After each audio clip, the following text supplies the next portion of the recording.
Hello and welcome to Macros with Mythili, our weekly program where we take a hard look at all the major macroeconomic issues in India and overseas. This week we're going to take a hard look at an issue that virtually every Indian household is presently grappling with, the soaring price of pulses. Just when we thought we'd won the war against inflation, the near doubling in the price of virtually every kind of dal has demonstrated once again that when it comes to food inflation, there's no such thing as a permanent victory. If it's onions one day, it's pulses the next. Is there a way out? What can we do to ensure that household budgets are not held to ransom by sharp spikes in the prices of everyday commodities? We're going to discuss all this and more with our panel of experts. Ashok Gulati, Infosys Chair Professor for Agriculture, ICRIER, New Delhi. T Nanda Kumar, former Agriculture Secretary, Government of India, presently Chairman, National Dairy Development Board, NDDB, and S. Mahendra, Director, Indira Gandhi Institute of Development Research, Mumbai. Welcome to the show, gentlemen. Ashok, let me start with you. What explains the sharp increase in pulses prices? The widespread belief that it's on account of subpar monsoon. But the fact is that India has always been deficit in pulses. So can we say that the inadequate monsoon was only a trigger for a more underlying serious problem of supply-demand imbalance? You know, the trigger was actually, there are two things in monsoon when you have to look at. One, last year we failed in monsoon and therefore there was a drop in production. So if you were tracking the prices, you would see that somewhere towards the end of 14 and beginning of 15, the prices had started rising. And then this year monsoon also, particularly in the major pulse growing regions of Maharashtra, when that also failed, that is where the trigger started, that now the coming crop cannot be as good to compensate last year's loss, and therefore the prices started spiking. So you have back-to-back drought, which is a very rare phenomenon. It's a fourth such event in the last 115 years, if you start looking from 1900 onwards. So I think we were basically, the government machinery was not tracking the prices, otherwise preemptive action could have been taken and some imports by the government could have been done. Private sector does it, and the fact of the matter is that when the imports started increasing, the international prices doubled from less than $1,000 a ton. Today they are around $2,000 a ton in the international market. Mr. Nanda Kumar, would you agree with Ashok that it's more because of the subpar monsoons 2 years in a row that is responsible for the sharp hike in prices, not so much the structural factors? Well, to an extent I do. These 2 years have been difficult, but I think I would like to remind Ashok and you that in 2009 we had a much more severe drought and we were able to manage pulses production. I think it's a slightly longish story, because if you look at the production numbers till about 2008-9, it was about 14 million tons. And then there was an intervention, particularly in the budget of 2010, I think at the instance of Dr. Swaminathan, that about 60,000 villages were picked up for intensive pulse production. Then you could see that jump to about 18, 19 in 1 year. But I think from 19 last year it went down to 17, thereby creating a gap of about 2 million tons. Yes, I do agree with Ashok that having seen the prices rise in the last part of 2014, preemptive action to manage supplies should have been taken. But let me also bring in another element here, which is from the market perspective. The market perspective is that when you say pulses, it doesn't really tell the whole story. Tur dal is tur dal and moong dal is moong dal, and these are not really substitutable. And our problems are in kharif pulses, which is tur, urad and moong. Chickpeas we somehow manage, and chana dal therefore, which is a rabi crop, you will find that out of these 18-19, about 8 or 9 million tons are chana dal. So I think it's also this issue of taste preferences in the Indian consumers' meal, which has to be handled very effectively. Mahendra, would you agree with Ashok? Yeah, I agree partly that the trigger started with the monsoon, because of 19.2 to 17.2 million tons it declined. But as Mr. Nandakumar said, that one has to see the earlier episodes also. For example, 2009-10, it was 14 million tons. but I was the chairman of CACP that time. Apart from the measures which was mentioned by Mr. Nanda Kumar, also we increased the MSP for pulses by 40% in 2009 when I was chairman, and suddenly it increased from 14 million tons to 18 million tons. So the price factors play important role, but so it is a trigger from monsoon as well as the structural problems, because we are not able to increase after 18 to 19 million tons, although our consumption is 23. So it is both I think the monsoon factor now and the long-term structural problems.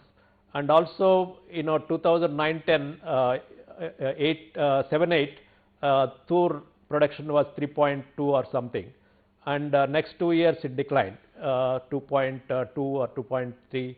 So the same process now it happened.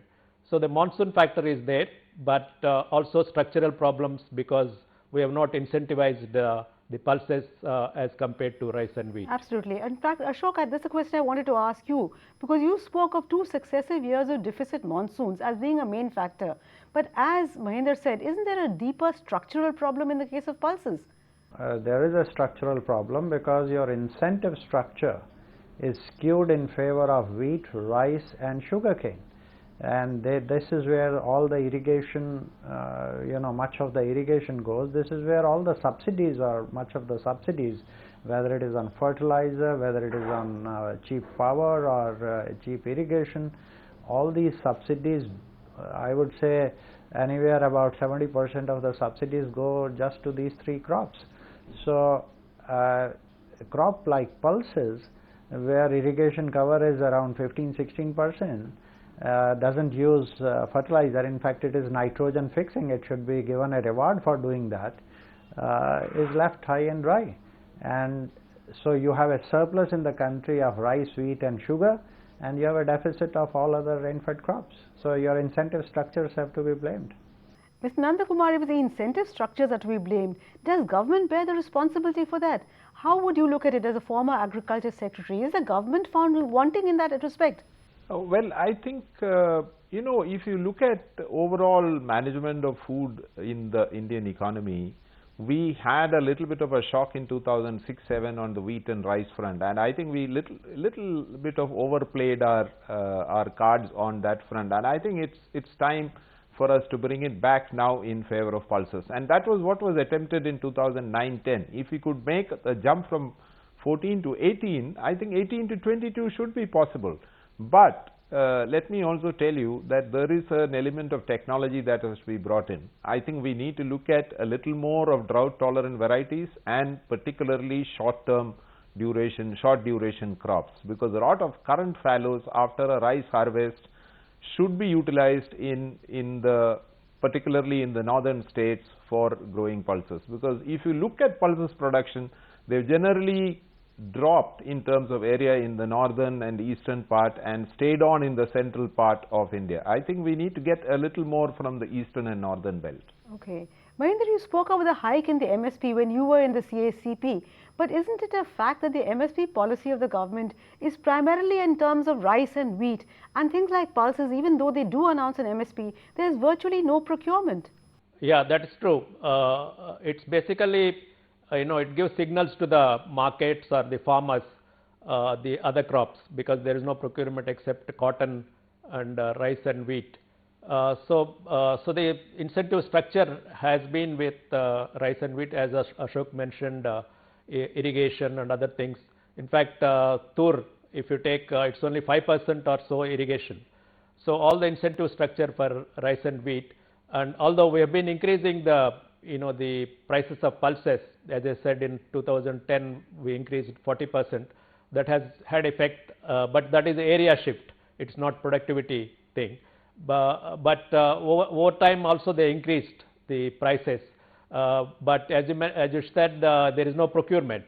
So there is maybe needed some procurement of pulses, to have some buffer stock, to have price stabilize things. So basically the incentive structure has to be moved towards pulses and other crops from rice and wheat. Okay, so clearly we need to reorient our incentive structure, but I'm afraid on that note, it's time for us to slip into a very short break. But please do stay with us, we'll be back very soon.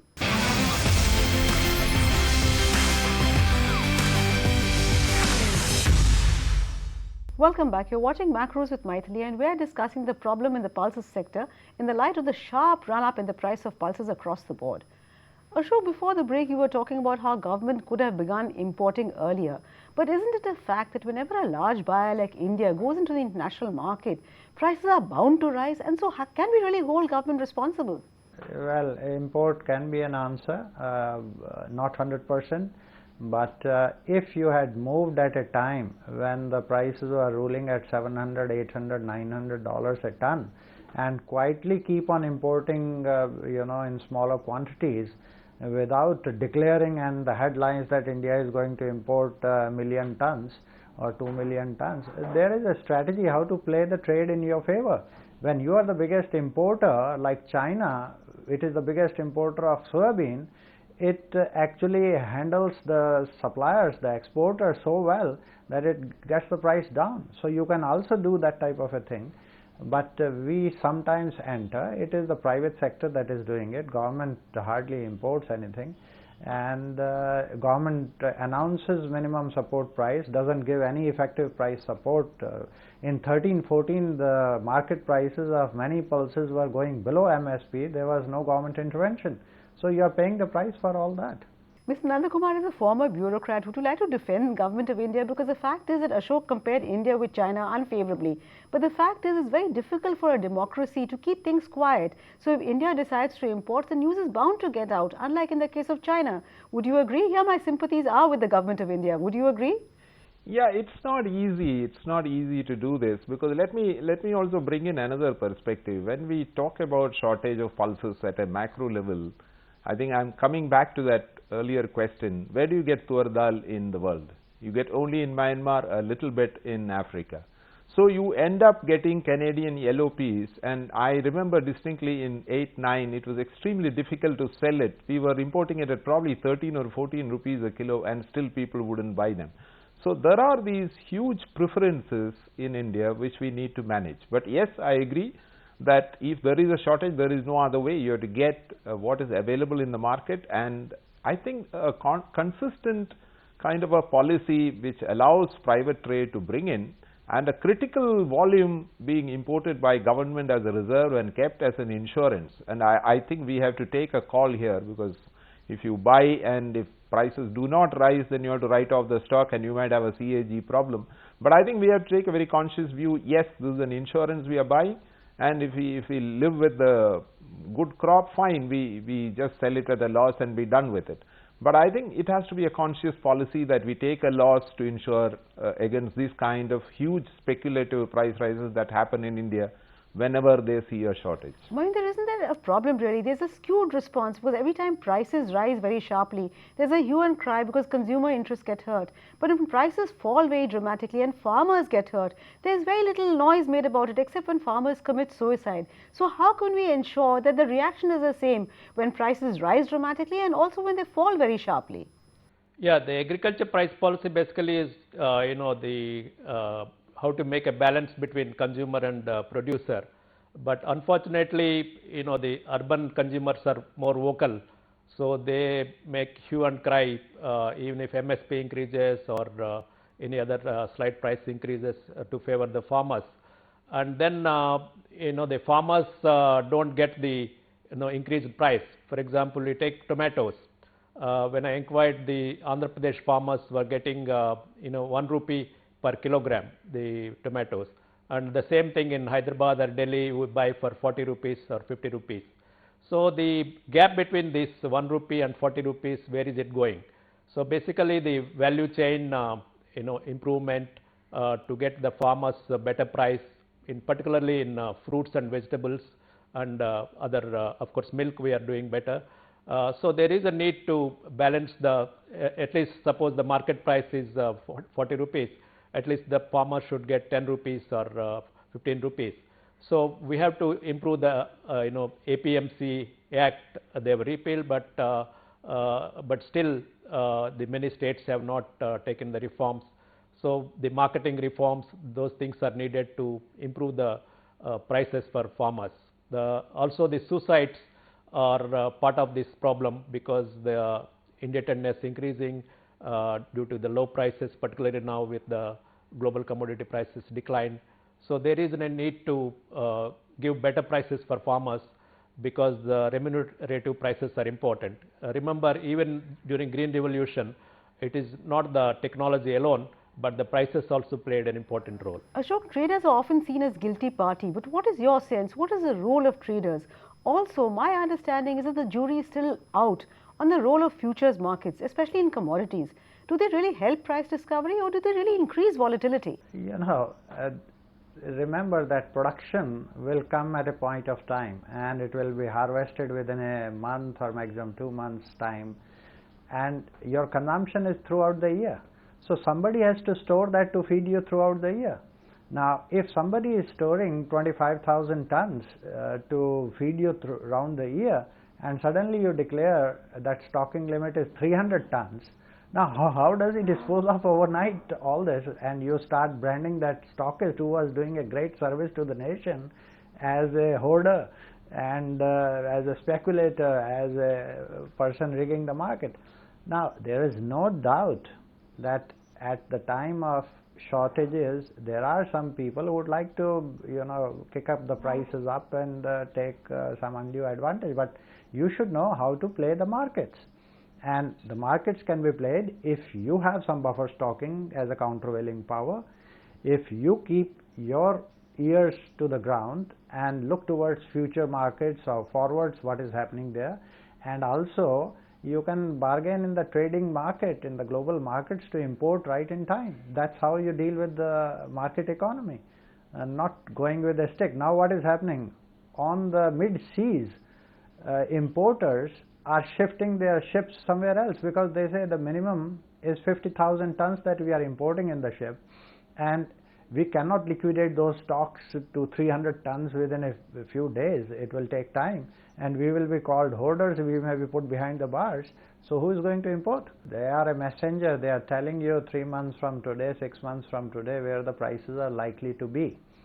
Now if the financialization of commodity markets is there, there is some element where the big financiers can rig the market, but overall evidence, today if you look at the chickpea, the future prices are lower than the spot prices today, and they are telling you with the next crop the situation will improve, but that's chickpea. What about tur and urad and moong, whose futures were suspended long back? So we have no idea, and therefore you are shooting in the dark. Mahendra, what is your view as a former member of the CACP? Do you think futures markets really help in the case of commodities, particularly agricultural commodities? You know, the government attitude is to firefight things when things go wrong. So they also, you know, apart from raids and hoarders, they also don't allow the futures market. But I feel that the futures market gives a lot of information for the future. So I think banning futures market is not the solution. So this instead of firefighting kind of things, they should allow this futures markets, and also stocking limits should not be there too much. You don't know where the stocks are, how much stocks are. So instead of that, I think they should concentrate on structural issues in the medium term and to increase the supply of pulses and other commodities. Mr. Nanda Kumar, this is a question that I wanted to ask you really for quite some time, is that can we not replicate the success of Operation Flood, also technology missions on oilseed, pulses, maize? Why is it that Operation Flood was such a success, but the other technology missions were not? What is missing in these? You know, a couple of things. One is that, milk is a single kind of a commodity. It had this huge backup from Operation Flood. It was taken up in a mission mode and it did succeed. We can do pulses. I don't see a problem. But we need to make producer companies for pulse growers and then aggregate them together, because ultimately whether you have a futures market or not, if there are delivery issues and if farmers can actually discover prices, they need to get that physically. It cannot be a market which only has a cash settlement somewhere. So if that is there, we need an aggregator, and the aggregator who can actually deliver good value to farmers is a producer company. Now this is a model which we can try, and it will take about 3, 4, 5 years maybe, but I think it can be done. But we need to set up an organization along the lines of NDDB, maybe an SPV between SFAC and NDDB, which can work with producer companies or farmers who make pulses and put them out in the market. And the model can be very simple. Whatever quantity is procured, we sell in installments every month. We don't speculate. We control the market in a sense that we release a certain minimum quantity, and whatever profits we make, we share with the farmers as we do in the milk. So then this complaint that he is getting 10 rupees and the consumer is paying 40 rupees won't be there, because if the consumer pays 40, at least 30 rupees could be plowed back to the farmer. It's doable, but I think it needs a long-term and a slightly large-scale intervention. It can't be done with a 300 crore price stabilization fund or something. I think we need to get to the basics to each of these areas, get producer companies organized, maybe even SPV with an initial capital of 100, 200 crores, with some borrowing from the market to finance the operations, some go-down support, etc. I think it is doable. In fact, in a very small way, Mother Dairy has started doing it, but we have limitations of capacity.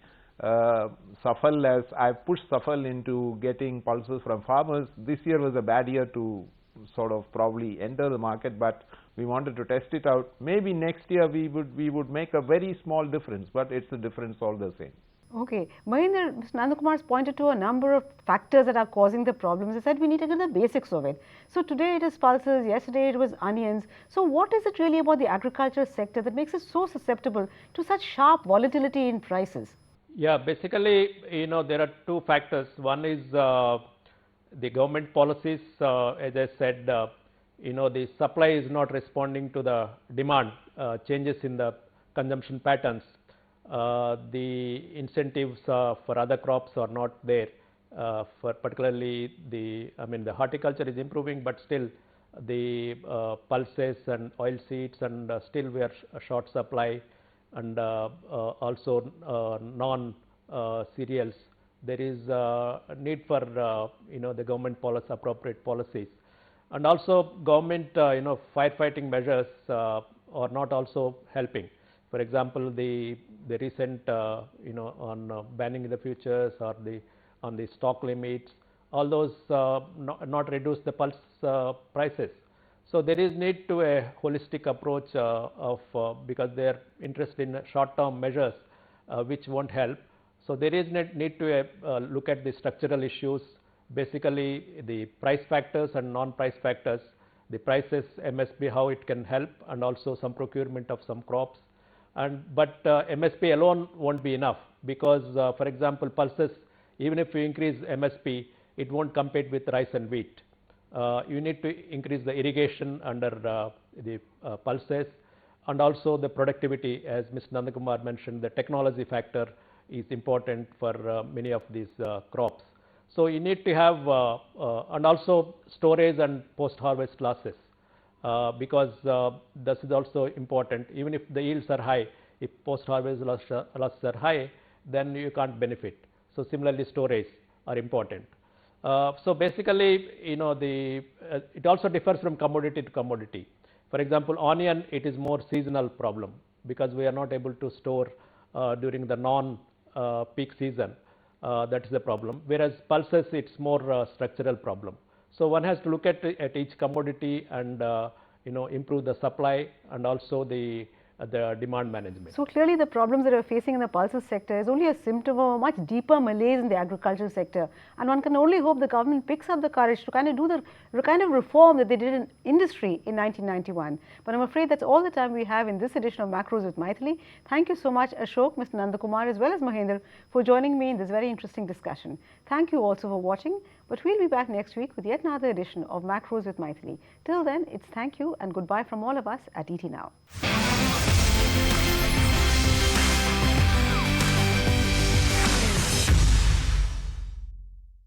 Find us on Facebook at facebook.com/ETNow and don't forget to click the like button. You can also follow us on Twitter at ETNowLive. To stay updated with all our programming, hit the subscribe button on our YouTube channel by logging on to youtube.com/user/ETNow.